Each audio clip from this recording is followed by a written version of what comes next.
में चली एक चाल। हर पल यूलिया को अपने साथ रखने का सलमान ने बनाया मास्टर प्लान। अपनी वीजा प्रॉब्लम की वजह से यूलिया को जाना पड़ता था रोमानिया और बेचारे सलमान रह जाते थे अकेले।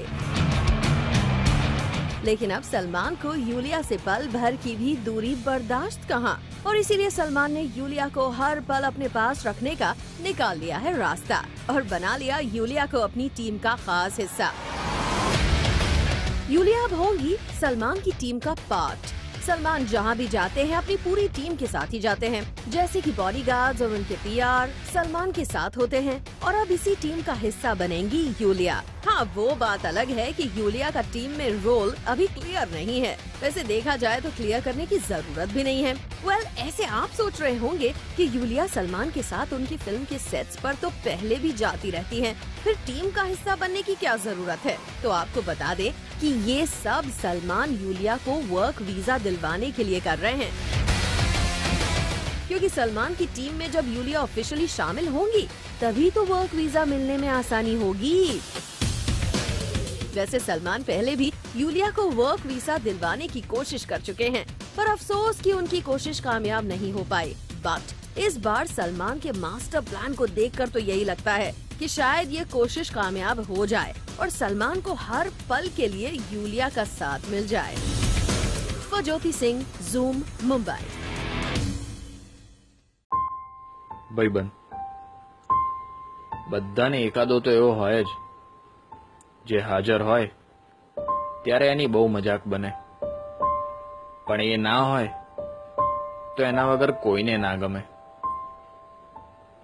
જેને 10 વાગે મળવું હોય તો 9:30નો ટાઈમ આપવો પડે, કેમ કે 5 જ મિનિટમાં પહોંચ્યો એવું તો એનું રોજનું હોય। ભાઈબંધ બીજો એક ભિખારી ભાઈબંધ બી હોય, જેની જોડે રૂપિયા તો બહુ હોય પણ કદી કાઢે નહીં। પાકીટ ભૂલી ગયો યાર, હમણાં તું કાઢ ને, હું તને પછી આપું, અને એ પૈસા તમારે ભૂલી જવાના। બેનપણી દરેક જગ્યા પર એક રોતડી તો હોય જ, જેને હાલ જ બ્રેકઅપ થયું હોય અને રોઈ રોઈને બધાની મેથી માર્યા કરે। એક વિચિત્ર બેનપણી બી હોય, જે દર વખતે બધાથી આડી જ ફાટે। જ્યારે બધા તૈયાર હોય ત્યારે એના જ નખરા હોય। એ બેની જોડે ત્રીજી સેલ્ફી ક્વીન બી હોય, જે કેમેરો ચાલુ થતા જ બતક જેવું મોઢું કરીને ઊભી રહી જાય। બબાલ્યો દરેકને એકાદો બબાલ્યો ભાઈબંધ બી હોય, જેને મારા મારી કર્યા વગર ખાવાનું જ ના પચે। ભાઈ એક મેટર થઈ યાર, અરે તું ચિંતા ના કર, બસ પહોંચ્યો હું। મિત્ર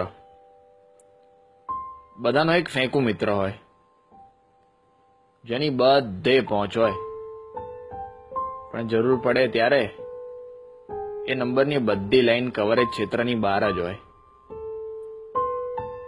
બધે એક એવો ભાઈબંધ બી હોય, જે બહારથી જેટલો સીધો સાદો ને ભોળો લાગે, અંદરથી એટલો જ છાણો હોય।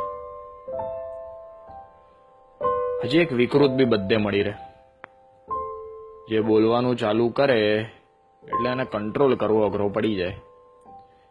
અરે ક્યારેક તો એની વાત સાંભળીને આપણને શરમ આવી જાય।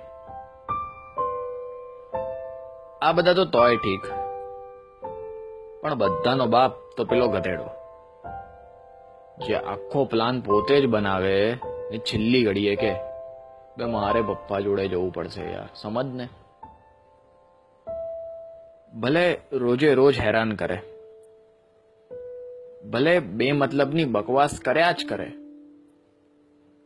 ભલે કાયમ આડો ફાટે,